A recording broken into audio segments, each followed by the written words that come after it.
Hey there, it's Boots Owen here. I'm in underneath my VW T4 with a 1.9 ABL engine. I'm just checking these belts. So down here you've got a water pump, no, power steering pump and belt.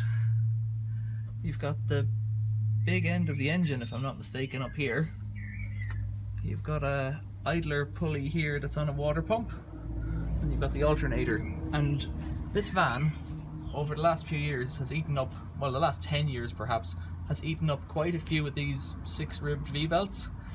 The last time it happened, it knackered it completely and blew a gasket way up in there on a water hose manifold. So it's worth just taking a moment, if you've ever got the belly pan off, to take a look at the belt and just see that it's all okay. And this time it does seem to be okay.